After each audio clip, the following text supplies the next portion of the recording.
All right, Elke, yeah, officially welcome to the next sort of 65 minutes of just getting to know you a little bit better. You're gonna tell us a little bit about yourself via the F.O.R.M acronym that we use here at Pragma. You're going to present, then I'll go straight into your presentation of our survey results. Looking forward to that.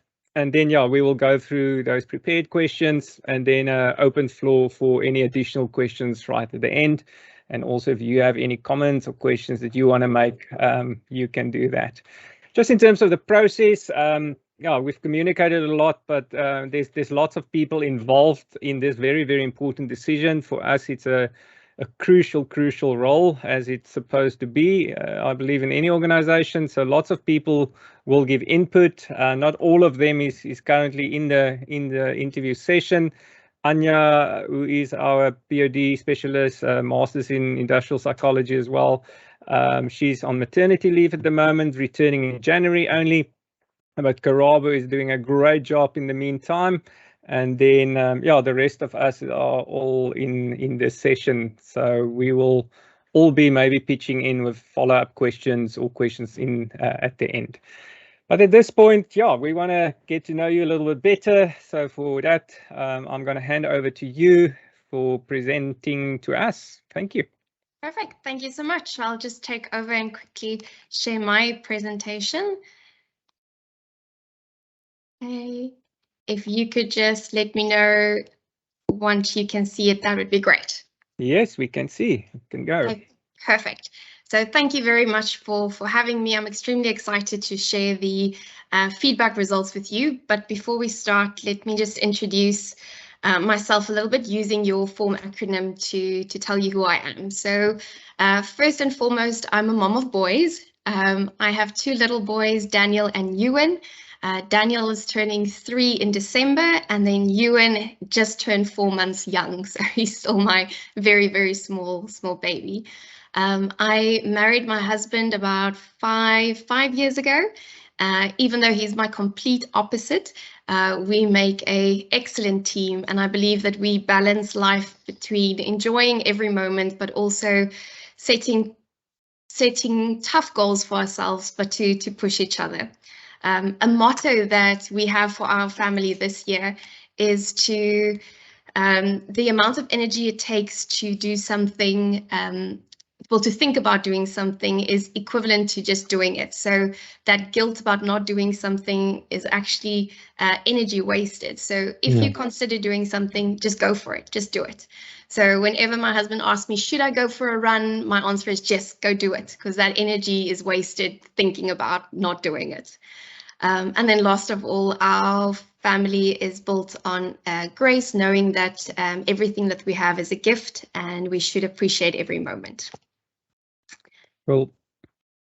Right. Then from an occupational point of view, I completed my master's in industrial psychology with the University of Stellenbosch.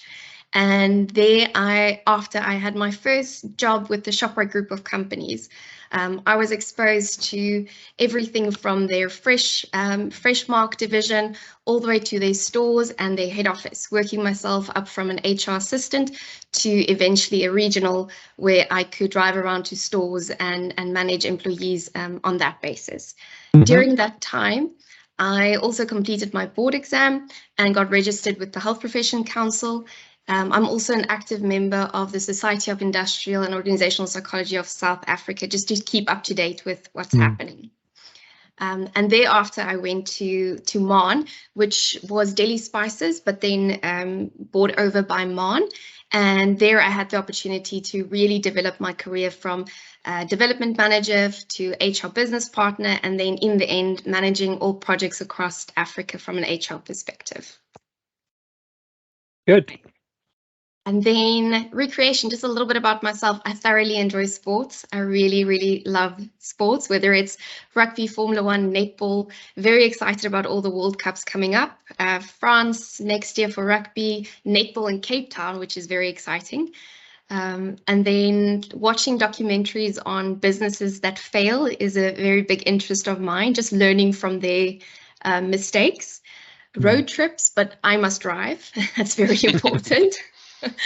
And then extended family is very important to me as well. So we will often have Sundays where we look for an excuse to come together, whether it's the International Melkdag or Halloween or any reason just to come together.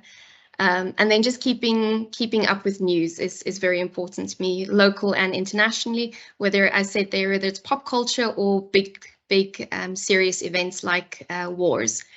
And then if you want to make my day, all I need is a takeaway cappuccino. It's the easiest way to put a smile on my face. I love drinking coffee with people. It fills my tummy and my soul. I thoroughly enjoy coffee with people. Good. Hi, a little bit about my work-life motto is about never underestimating your own strengths. I'm a big supporter of play to your strengths, and I believe we were all born with a purpose and blessed with the power to achieve it. And then from there, my personal purpose grew, and that is my role to make others realize the power of their strength, whether it's through coaching or through management, but just helping others realize the strength of their own strengths.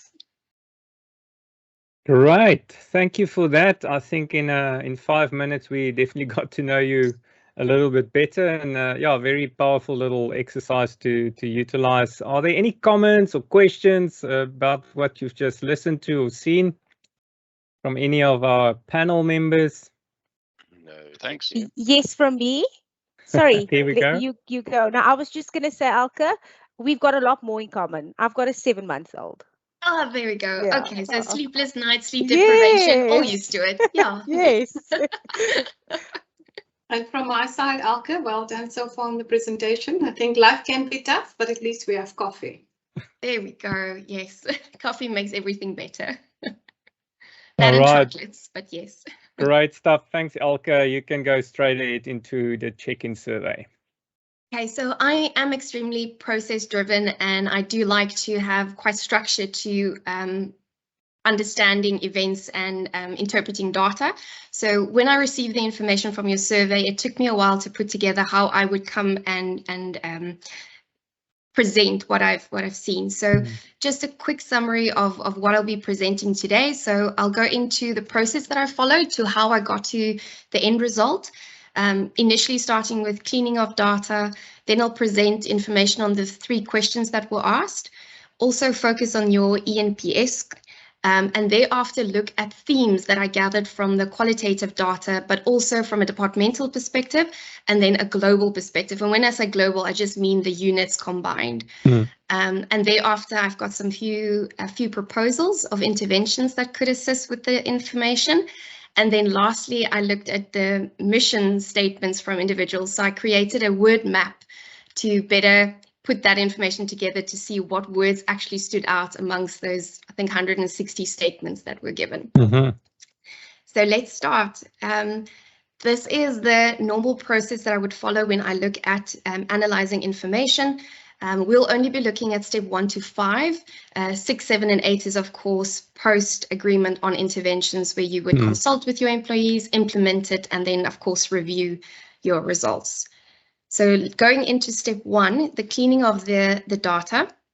So I did find double entries, and I'm quite certain of it as it was the qualitative data, and it's extremely unlikely that 2 people would use the same words word for word. So I eliminated the double entries. I also corrected the department selection that I was informed of via email. Someone selected the incorrect department, and then also the amendment of that score after consulting with the employee.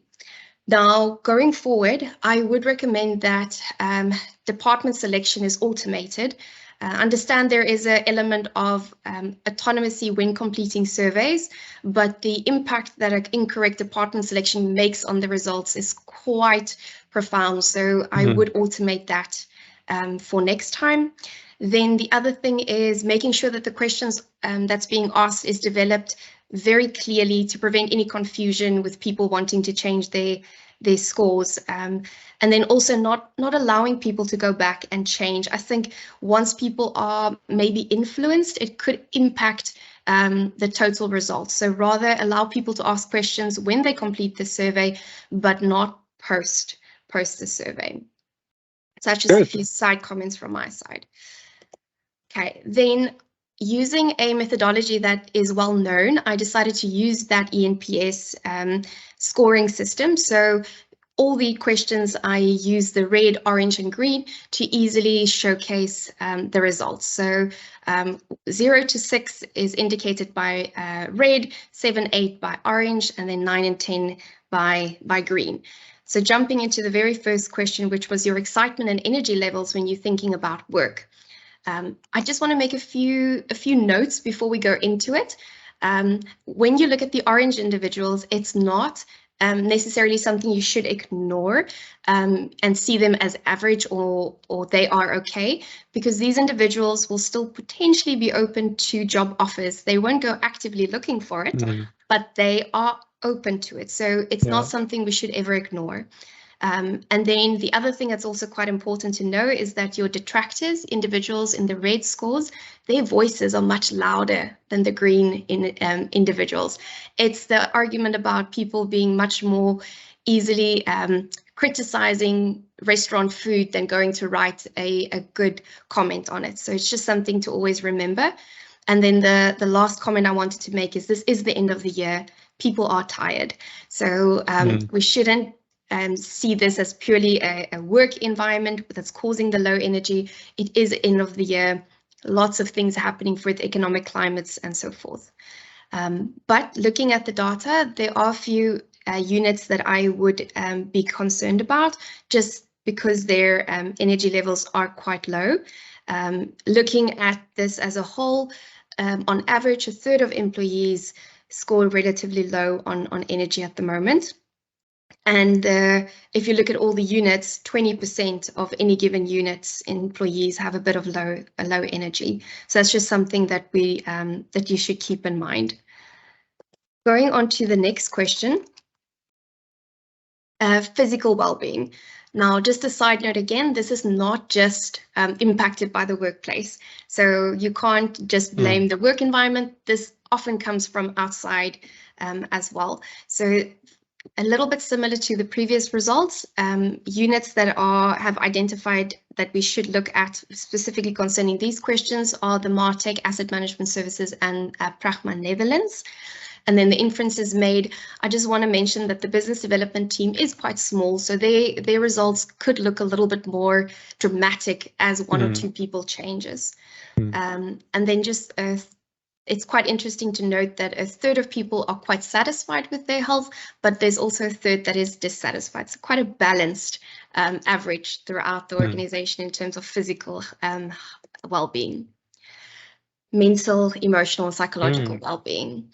I made a note here to say that it's a shared responsibility. I sometimes feel that companies take on too much when it comes to psychological well-being.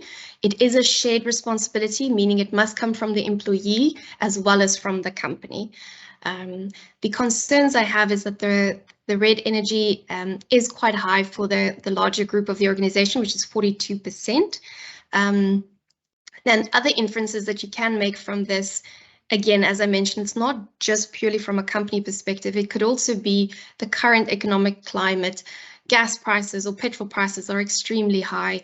COVID adjustments, we now basically post-COVID, and just the changes that had on us. And of course, this is the most stressful time of the year. December, it's holiday time, it's family stress, it's all of that that's coming into play. So I think the comment I want to make here is that one should be careful to look at these results in isolation, but also take the larger factors into consideration. Good. Okay.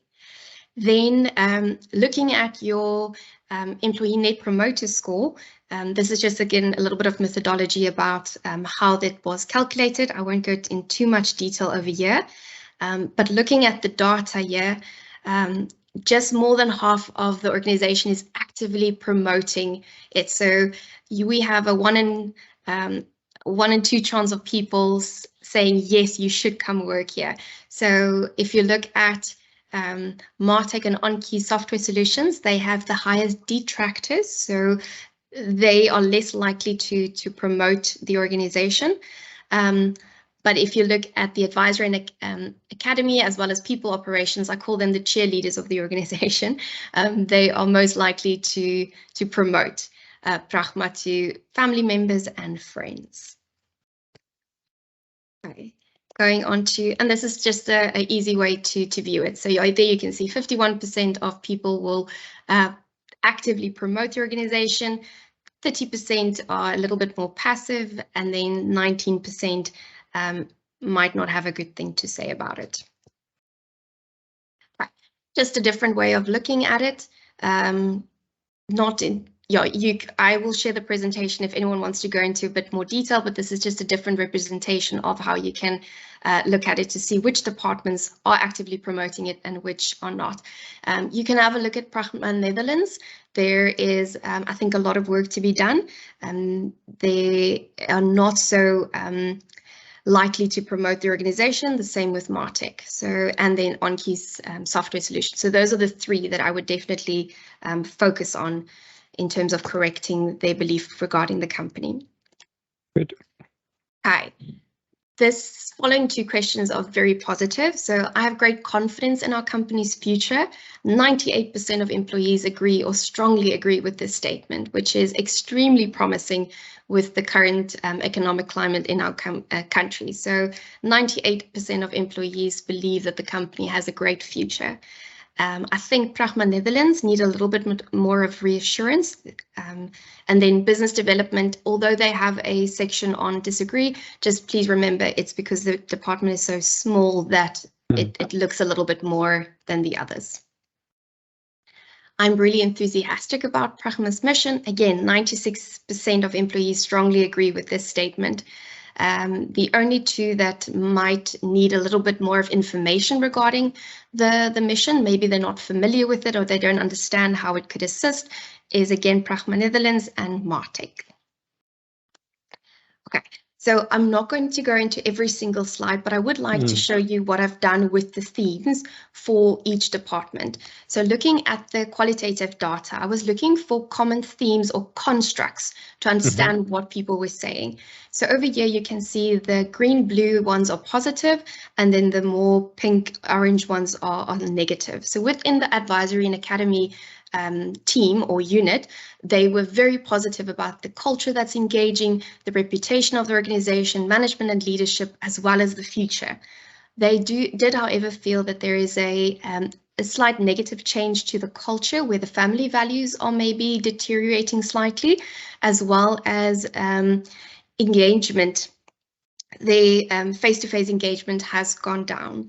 And that can be explained by COVID, but also a new type of culture that's forming. So for every single business unit, I've done this. You can again see engaging culture coming up in asset management, but their negative comments is regarding workload, cross-functional communication that's not efficient, exclusion, transformation that's not available or not seen throughout the organization, and then workforce management talking about vacancies and resignations. Okay, so I'll do one last one and then I'll go to the summary sheet. But business development, again, engaging culture that comes up at the top. They were also happy with the way change was managed during this time, but their workload was a big concern, as well as exclusion, which talks about transformation. Okay, so I'm just going to go through all these slides and show you how I summarized it. So what I've done is, if a concept or a construct came up often within each unit, your circle will be much larger. And these are all the positive comments. So if you look at this, you can immediately see engaging culture, definitely number one. And then the future of the organization, development and management and leadership also coming up quite strong. And then the others are worth mentioning, which is stability, innovative organization, futuristic, growth opportunities, and also reputation. And then unfortunately, on the other side, we have to look at the constructs that were not positive, but needs work. And the number one that stood out was high workload.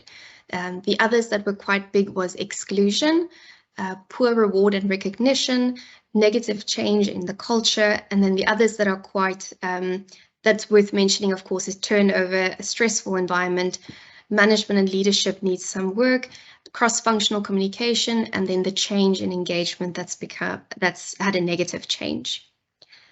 Okay, now that was specific business units. I was interested in how can we identify constructs that will have the largest change on the biggest amount of units. So what I did is I looked at every single unit and the themes that were under them. So if I look at advisory and academy, you can see that they felt connections they wanted to see needs to be improved in the next 12 months. Quality rather than quantity, evaluating the workforce management as well as recognition and rewards, and lastly, upgrading and automation of systems. So I looked for themes that they wanted us to work on for the next 12 months within each unit, and then I created the following diagram that easily shows us where our focus should be. So the one that stands out most is evaluate workforce management and reward and recognition. So if we focus on that, we would look at 1, 2, 3, 4, 5, 6, 7 business units felt that that is something we need to work at. So by focusing on that, we are immediately addressing 7 units concerns. Then the others that stood out was workload management, connections, and then quality rather than quantity. I know I'm going through all these slides very quickly, but I'll gladly share them with you if you want to spend more time going into it. So then the top 5 constructs that I felt we should look at, which I then created intervention proposals for. So the first one is connections. Now, connections talks about engaging with individuals, that face-to-face engagement that is required, proper team building, but with a purpose. Spending more time at the office, but not as a hard rule to force everyone to come back. And then also to have face-to-face engagements with management and leadership. So those are all the problem or proposals that came up. From my point of view, I would suggest that the step 1 would be to create a alignment session per business unit using insights discovery. It's an excellent tool to help people connect, create a language within their team again, and just find a way to see people again as human beings and not as team blocks, basically. The other thing that I mentioned there is maybe an annual conference where people have an opportunity to share their ideas and feel like they can contribute, where their voices are in fact heard. That would also touch a little bit on inclusion. And then lastly, something like performance reviews. I would suggest that it almost become a hard rule where it should be done face-to-face where possible, because it can become quite impersonal doing it online. Next, I would look at evaluating the workforce management and reward recognition systems. So working on succession planning, filling of vacancies, determining criticality ratios, in other words, which positions should we focus on first. So the recommendation I would have is creating a 5-year benefits plan that one would like to implement. I know some people mention things like medical aid and a few other items. Doing a lot of change in 1 year could cripple finances in a business, but if you are transparent about a 5-year plan and you slowly but surely implement these changes, people are aware of the change that's occurring, reassured that there will be long-term change, but you don't harm the company from a financial point of view immediately. Other recommendations is ensuring that the grading systems in place are transparent. People understand how salaries are calculated. So it just creates fairness, but also, how can I say, it creates fairness amongst the employees, and then also the reassurance that people are paid what the job is worth. Looking at the next one, which is workload management. I know that was a big concern, and it's often important to go investigate why the workload is high and not just to add heads. That's not always the answer. So looking at the structure, the tasks, as well as the workload per position would assist in determining whether this is required. I've also found at some point that in some teams, there is a culture of working long hours. It's almost not a requirement from the business, but there has culture form that your colleague is working long hours, so therefore you should as well. So it's just things like that that should be investigated before the answer is add more heads. And then quality versus quantity. This was quite an interesting one for me to find, where people asked to slow down a little. Can we focus on building relationships and not just once-off solutions for clients, for example? In order to fix something like this, it would have to become a company culture where quality is measured above quantity, where that would be a KPI throughout the organization, and quality is rewarded and not necessarily quantity, which I know is incredibly hard in the world of sales. But yeah, that's a suggestion that came from the data. And then lastly, communication plan. Employees are treated okay, so first of all, employees clearly get the information, but the way they receive it feels a bit generic. They're thankful for being included in all the changes in the world of people and IT, but there is a concern that it's not addressed to me as a person. So the bulk emails are not always giving the message across that people, that feels that it is written for them. So platforms need to be investigated, volumes, how often it's sent, all of that needs to be relooked at. So I think what the employees are requesting is more face-to-face engagement from leaders on what is happening within the business and not just emails. But asking your CEO to stand in front of people often and tell them is quite time consuming. So that responsibility can be shared amongst leaders at the top and not just provide or request one person to always be the face of that communication. And thereafter, slowly but surely, helping the organization become used to an online medium. I think with COVID, it became cold turkey. We're now doing online, and it wasn't a transition into this type of environment. So people almost Teams fatigue, if that's a word. So I would recommend that we go back to face-to-face and rather do an online medium as a slower progression to get that sustainability, because I know for leaders to stand in front of people all the time is extremely time consuming, although that is what's asked of the employees. My last slide, I think I am running a little bit over time. I do apologize. So what I did is I looked at all the statements and I was a bit unsure how to make sense or how to portray this data. But what I did is I used a few formulas to look up what are the words most often used within these 160 statements. And these are the words that came out. Management, assets, pragma, better, solutions, clients, and smart. So what I was proposing is that if we create a mission statement again, or a why statement, is that we look at these words because these are the words that our employees identified most with when describing the organization.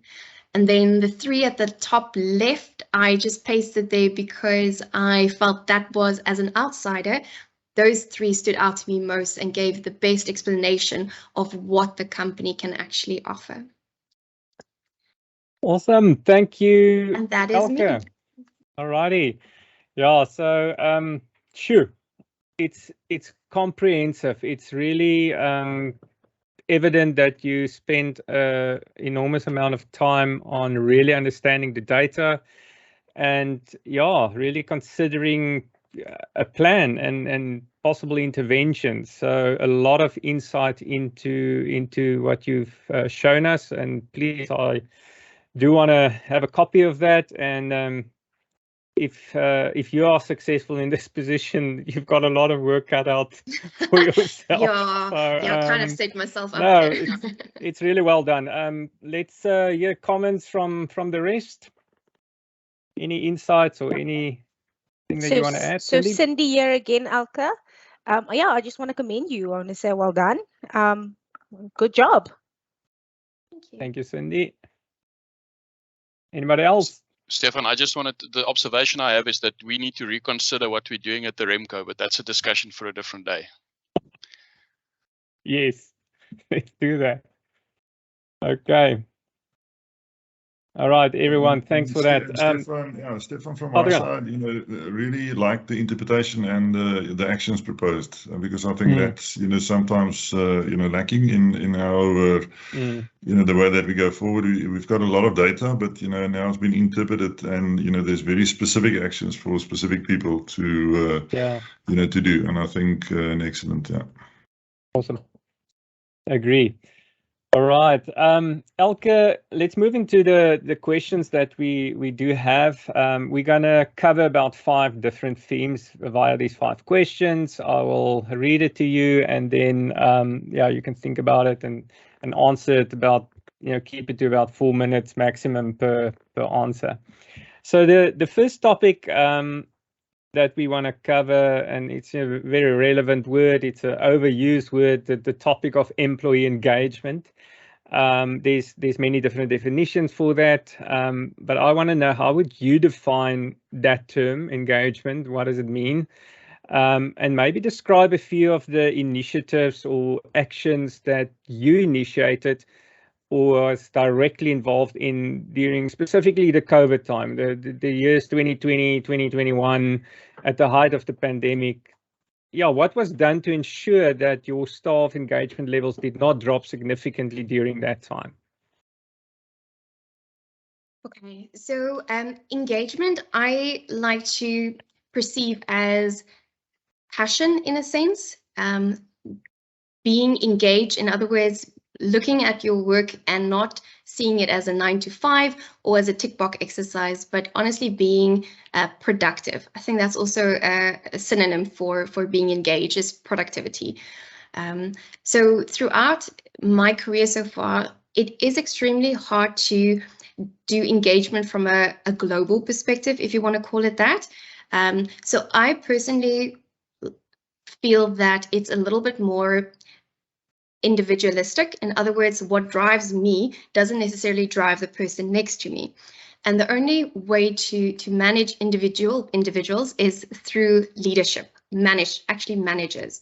So what we often do is we focus a lot of our time and resources in equipping our managers to deal with the individual, with their team, because it is a little bit hard to create a generic answer, and people are smart. They know when generic solutions are provided. So throughout my career, a lot of attention is given into empowering managers to manage their people properly. And this is through your career path. What is your next step? Training and development. How can I help you be better at your job? Talking about things like horizontal learning and not always vertical movement, but how can I expand my current role to make it more complex if I need more challenges? And those are all aspects that is individually designed per employee.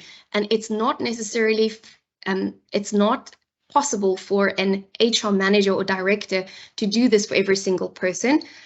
You need to train your line managers to have those skills to manage their people's engagement properly. Okay, and in terms of what you've done specifically, was there very specific interventions? Can you name a few examples? Sure. So we created a EQI campaign where we selected key individuals in the business, leaders, to develop their emotional intelligence, because that's usually where relationships start. And in order to get through to your employees and understand their needs and how you can engage them, you need to have the skills of emotional intelligence. So I rolled out an emotional intelligence campaign where we specifically developed EQ skills personally for each manager. So they completed an assessment. We took them through what EQ is. They had workshops on how to develop their own skills, and then also to present on their learnings. So that was a leadership initiative. The other thing that we did was we created so that was the EQ's part. The other part was the management section, where we asked individuals to create problems, or rather identify problems within their teams on how they can manage their people better. And then we had a coach in place that came in to assist them with their problem statements and create long-term plans, which they also presented to their department. And all of this made engagement higher because employees felt that we were looking at managers to resolve problems, but also listening to the problems that they've put forward. So yeah, so that is the two big campaigns that, from a leadership perspective, that I've worked on. The other one, sorry, just one last one, is the alignment session, where we had departments come together and we implemented a I mentioned in the presentation as well, insights discovery alignment session, where we understood where each other's personalities are. How can I interact with you? How do you prefer to be interacted with? Should I email you? Should I phone you? Just those type of things to show that we are actually more alike than what we realize. There are lots of things that we have in common, and therefore making the world of work a little bit more comfortable for people wanting to be closer to your colleagues, and therefore enhancing engagement like that as well. Okay, thanks for that, Elke. I'm gonna move straight on to the second question. I'm just afraid we're gonna run out of time a little bit, so let's move to a very relevant topic in the South African business world, B-BBEE. So my question is, what exactly is your current role and duties in managing this whole process every year? Are you, for example, directly involved in a sort of an annual audit process? Do you keep the scorecard? And maybe just describe some of the challenges you have faced in this area before and how you've managed them. Right, so I'll talk quickly. First of all, as a HR development manager, I was directly involved in the skills development section. So talking about learnerships, training budgets, yeah, that section I was directly involved with. Also being the committee secretary for our EE committee. So therefore, I was also responsible for giving the results of the employment equity section. And in my role as project manager, I was then asked to manage the entire scorecard. So I would facilitate the discussions happening between finance, between procurement, as well as our consultant that we hired to show us the maximum amount of points we can do with the most sufficient amount of investment. So I was project managing the scorecard, and I can say that it was a 3-year plan. We were not compliant at all. It's a family-owned business. That was bought over by a French family, so our top was unfortunately not going to change. And then, as you know, put a lot of pressure on the following categories. So a lot of investment went into training and development, as well as social development. So yes, that's been my involvement, and we have managed to get onto the scorecard, which we're very proud of. But we still have a long road to go. What's your current level? 8.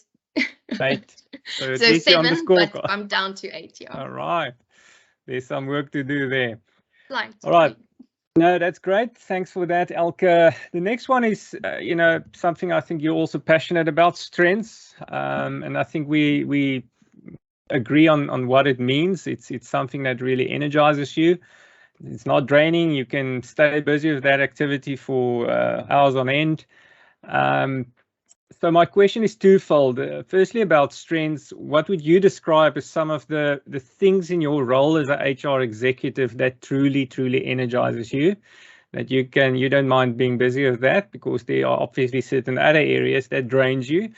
So yeah, maybe a few examples, and then specifically around conflict management, something that is relevant and happening in all businesses out there, whether it's conflict between maybe 2 senior managers or team members, whatever.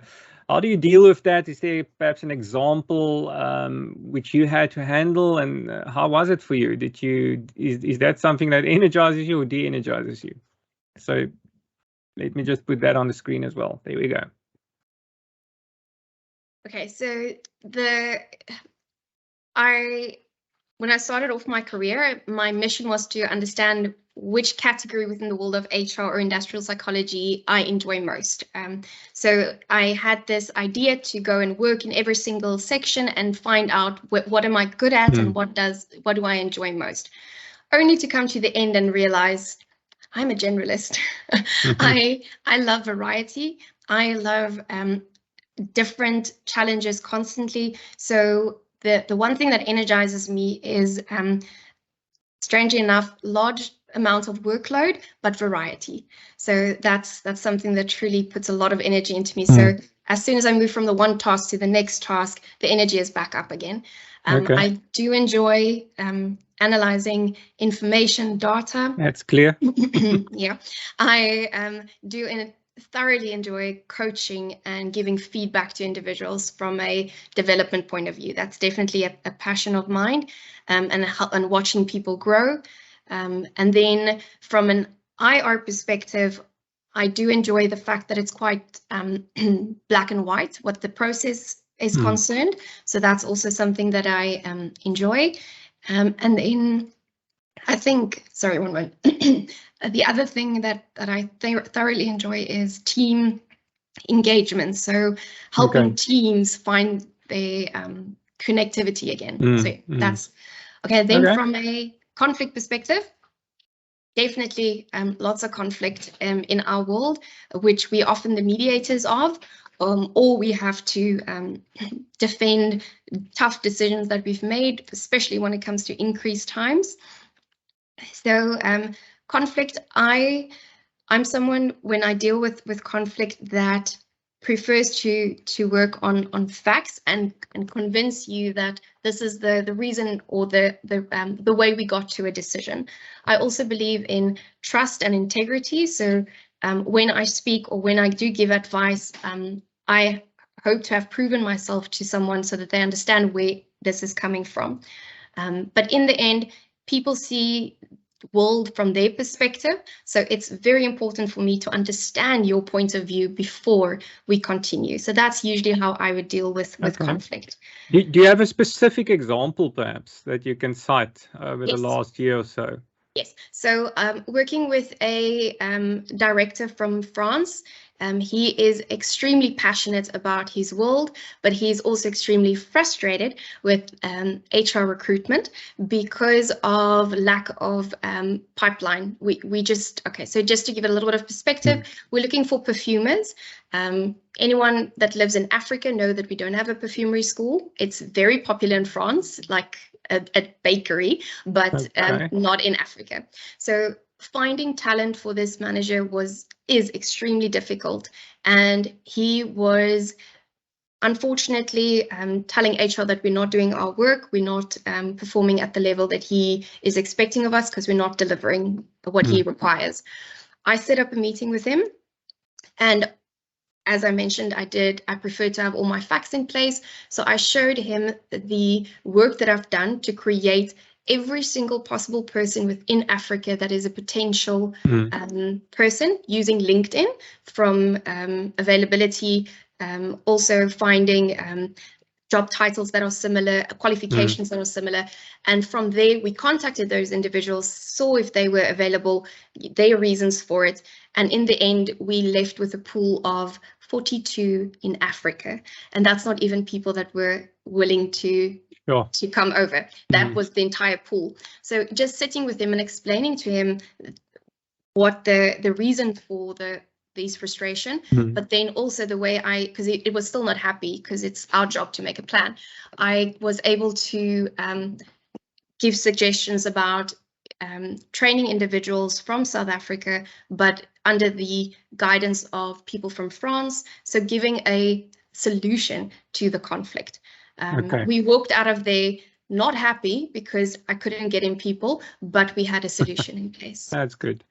Maybe just a follow-up and talking about movement and recruitment. You've been with Main now for about, 5 years, 6 years.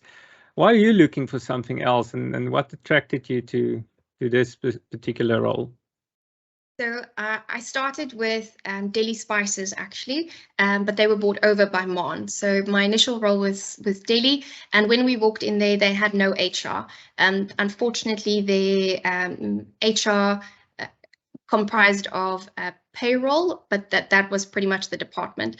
So my line manager and I were appointed 1 month apart, and together we built up the world that we see today. So there was absolutely nothing in place. So for the last 5-6 years, I've been actively helping build this beautiful HR department, and we've now come to a point where the team has never been as strong as it is now.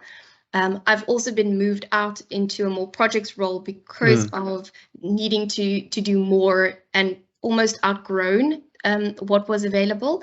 So that's purely the reason. We're now maintaining, and it's time for me to say goodbye to a beautiful creation, but that's the reason. All right, thanks for that, Elke. Second last question, Elke. You remember that question in the WAMLY, rate yourself from 0 to 10 on systems and so on processes. So this question is around complexity and systems. So tell us about a time that you had the opportunity to work with complex tasks or systems. And again, is that something that energizes you, satisfied, dissatisfied when doing that? So I mentioned before, I'm very process driven.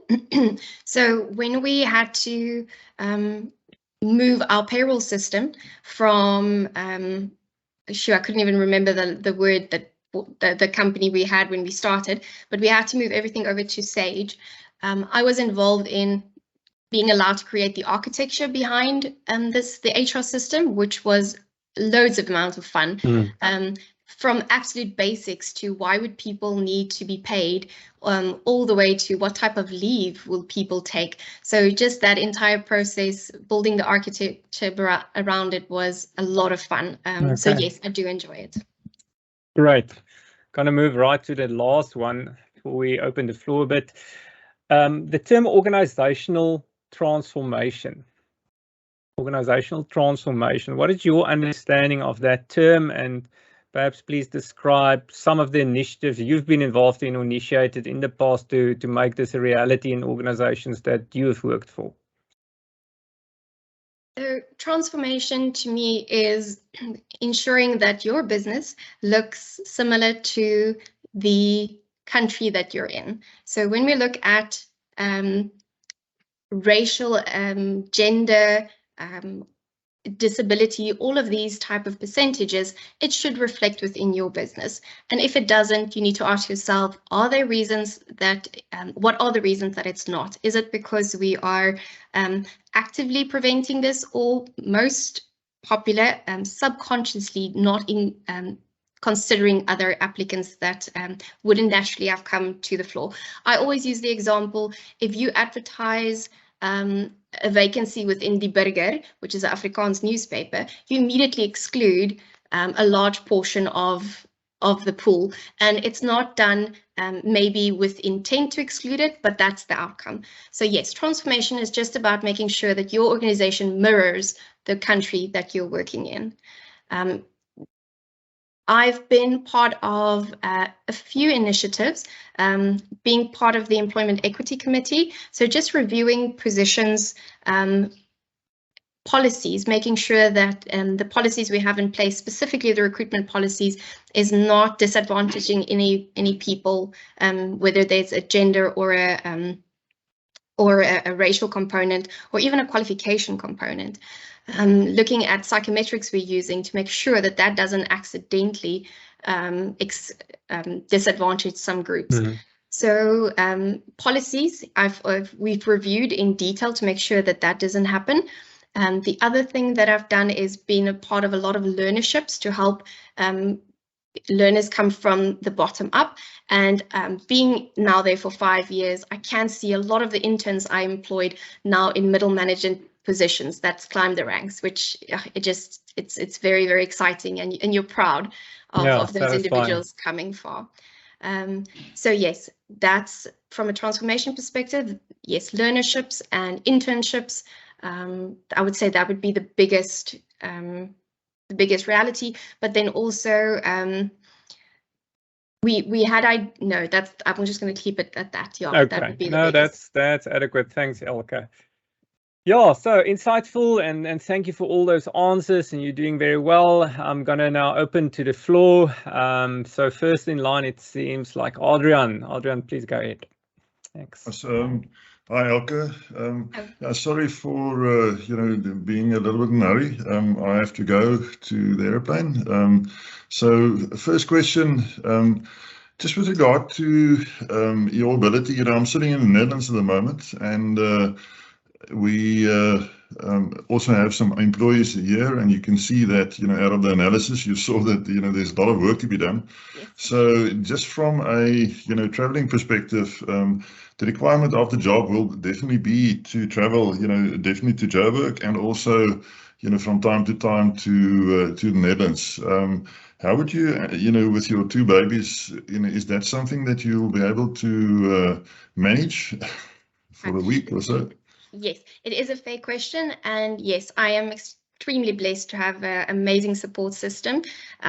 My little boys have 3-4 grandparents, so yeah, no, a very, very big support system. My husband is also travels at times, and we share the responsibility of parenting 50-50. So yes, he's very comfortable to stand in for me.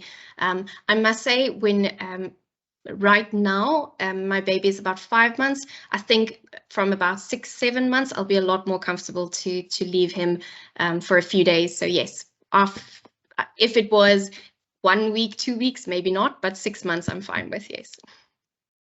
And then, last question, before I go, just with regard to, the implementation of some of those actions that you've mentioned. You don't need to elaborate, in detail, but have you been involved in the implementation of, some of those suggested activities? Yes, the majority of them, yes, I have. And it always starts with consulting with individuals at the top, making sure that they're on board, piloting with a small group of people to get all the problems resolved, and then rolling it out unit per unit per unit, not all at once. So that's just a quick methodology that I use when we do it. Okay, thank you. Will the rest of the team excuse me? I have to walk to the station, and the train is on time in this place, so I need to be on time. Thanks, Elke, and thanks for the team, and I'm sure they will correspond to you what's the next steps. Yeah. Safe travels. Cheers. Thank you. Bye. All right, it's Milani. Go for it. Hi, Elke. I think I'll start off with a compliment. So I can see your maximizer strength coming through in the data analysis. So well done. I think Stefan's met his match. Stefan Peterson. Stefan's also a maximizer. So well done with the analysis. On your strengths, I see that you have achiever and discipline, also part of your top 5 strengths. And under discipline, it describes it as enjoying routine and structure. If you could perhaps tell me about a time where you found that to be a bit of a challenge in your role of HR, because my perception, always seeing HR as the soft, very flexible, very compromising role within the business.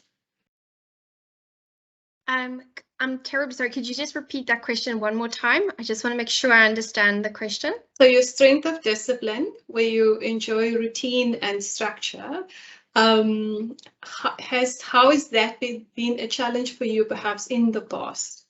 Okay. Very, very valid question, because when I worked in the world of ShopRite, they have a very rule-orientated environment. It's very structured, very processed. Everything is right or wrong. There's no, and I think in an environment like that, they had to run like that because they've got like 100,000 employees. When I came over to Daily Spices and Mon, it was very different and a learning curve for me, because I was asked, write your own job description.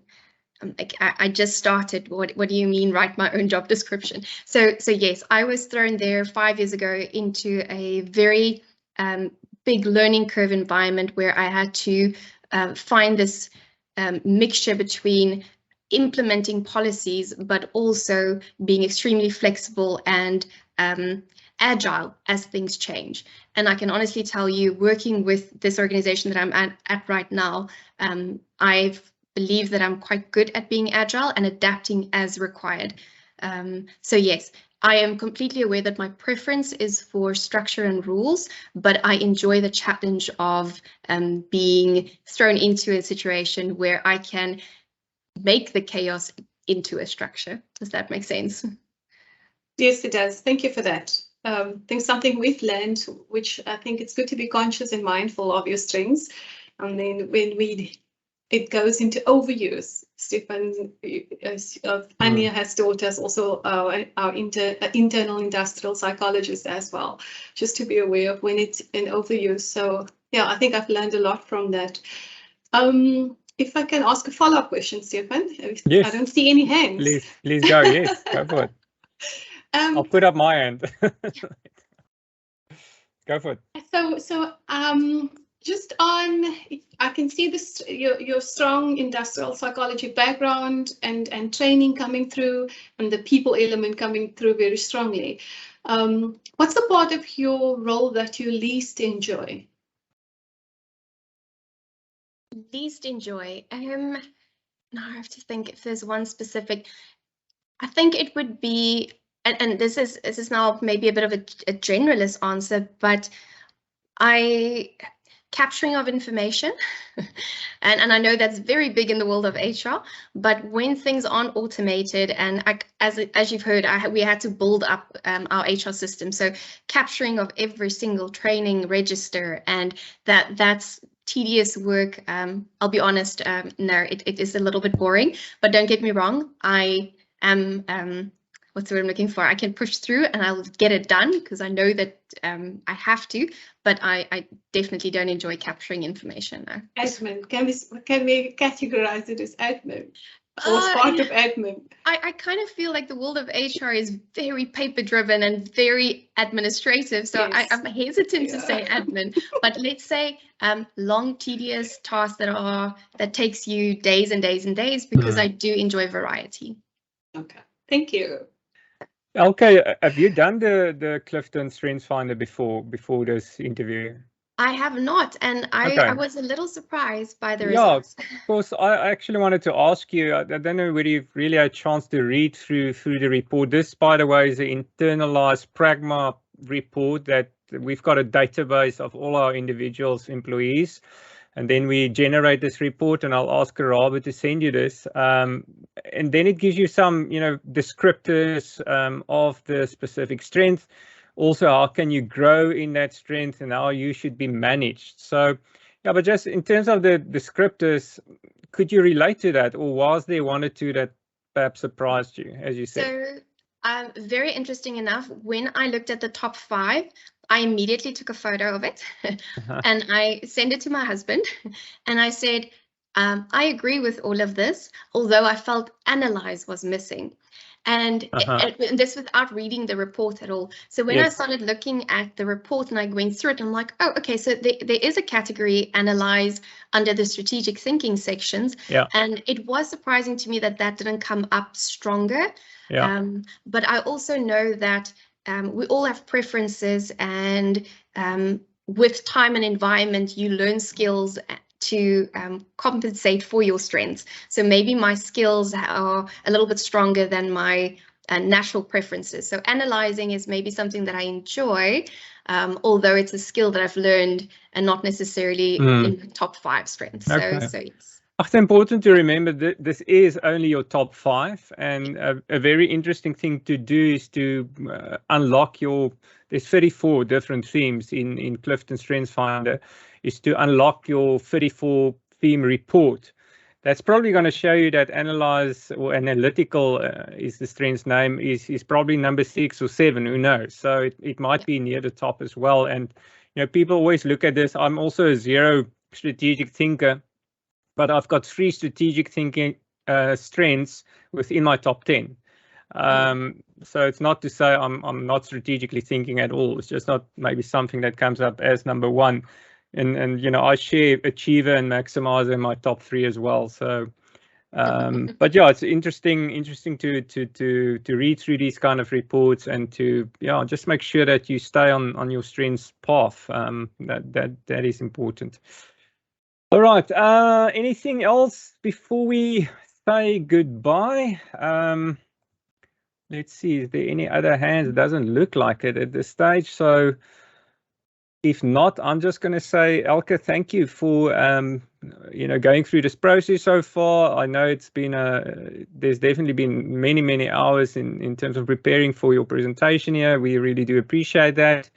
We will keep on communicating as we did and inform you of the next steps. Yes. Apologies for interruption. We did not ask Elke if she's got any questions. I'm going to get to that now. Oh, okay. So I just wanted to end from my side, and then the floor is yours. If you have any other comments or questions, feel free. I think I just have one or two, but it depends on the time, so I'll ask the one first.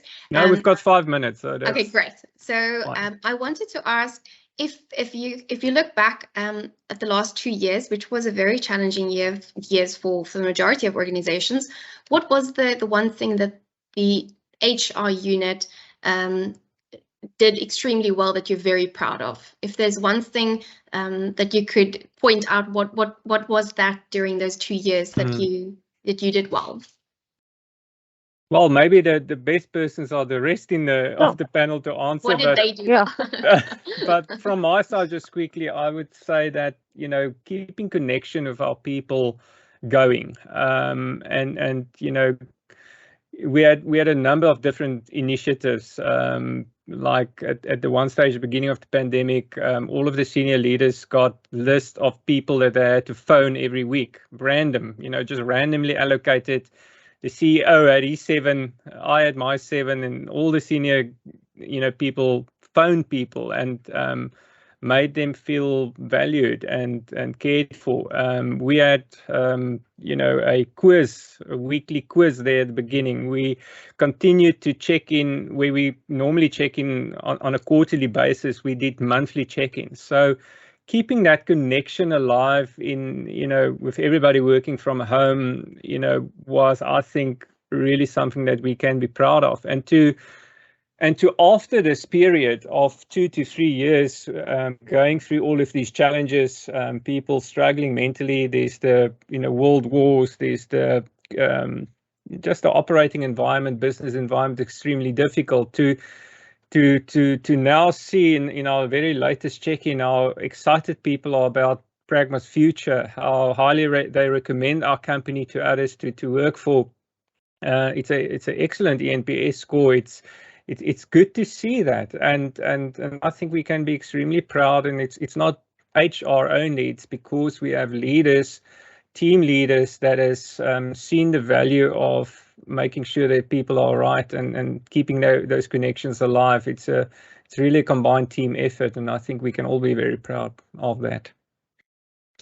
Thank you very much. There's quite a few cool interventions that I think the phoning of people, that's brilliant. That was very, very good. I can think that's very special. So well done. No, it was. Thanks for that, Elke. Anybody else? Follow-up question? Cindy, sorry. Yes. No, I just wanted to say, that I'm biased because, I'm from HR. So I think just in the beginning, I'd say 2 years ago, we successfully implemented, and just from a transactional point of view, we successfully implemented a new HR and payroll system that I believe adding major value to the business. And I believe that we did that well. So, I'd like to commend I'd like to commend Team HR on that successful implementation. Well done, guys. It's not easy doing that. Yeah. It's not easy. Thank you. All right. Elke, another question? I think the last one is just if there was a B-BBEE, I think one of the HR individuals mentioned that there's this need to move towards an agile culture. I know back in the day there was this focus on a learning culture or a learning organization. I'm just wondering what the theme currently is, or what you're planning going ahead. Is there any specific focus on what the culture might shift to? Yeah, so it's also actually just before COVID, about 6 months before that, we took a leadership group through leadership development, and we were then introduced to the work of Ricardo Semler, and I'm blank on the Semco Style Institute's work, and we then adopted that model. We gave it our own name. We called it Isiko Beat. Isiko is the Zulu word for culture. Beat comes from heartbeat, and we believe that culture is the heartbeat of our organization. Now that model, 5 different principles, which includes trust, alternative controls, self-management, creative innovation, extreme stakeholder alignment. Those are just the 5 main principles, and each of them has 3 supporting pillars. And a lot of that has to do with agile way of doing things. And we prepared the minds of people, around that model, and then COVID struck, and overnight we just went very agile in terms of making decisions and so on. So we've since then continued to embed this, let's just call it a refocus of our culture. We've made available toolkits for each of those principles over the last year, where team leaders can take that toolkit. There's sets of questions they can ask. They can do a little self-audit. There's videos that they can check to have a discussion around these themes within their teams. And all of that is done to get to a point where we start with that foundation of trust, and then trust our people to be autonomous and to make decisions, and to make quicker decisions, more effective decisions, and not wait for senior management to do all of that. So yeah, very excited about that, and that's something that's going to continue.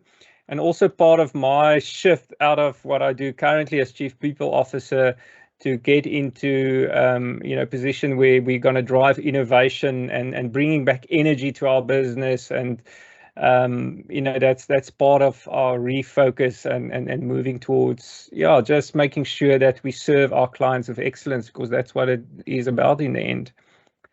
So yeah, it's exciting. It's there's a progressive approach to looking at the future and doing the necessary to ensure that we have a sustainable future here at Pragma.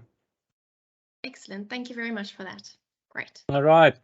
Elke, then final thank you from my side on behalf of the panel as well. Appreciate your time, and have a lovely day further. We'll be in communication.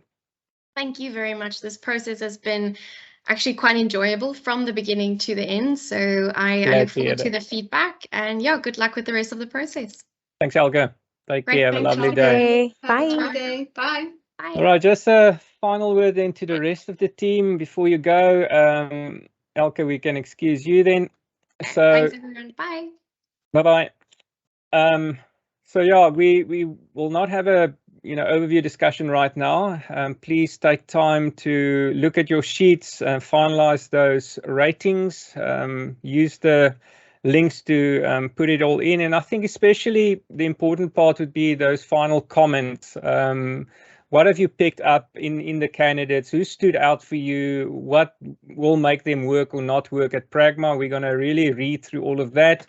We're going to then also get input from Thomas International on the behavioral science analysis and EQ and GIA and PPA and all of that. And I'll decide with Adrian how we're going to exactly take it further, but your input is extremely important. So I really do appreciate the time that you're going to take to do that. And then we'll be in communication. But from our side, thanks again. I know it's a crazy time, so thank you for making time to be part. Cool. Thanks, Stephen. Will do. All right. Everyone, have a good day further. Bye-bye, colleagues. Yes, Likewise. Bye, everybody. Okay, bye-bye.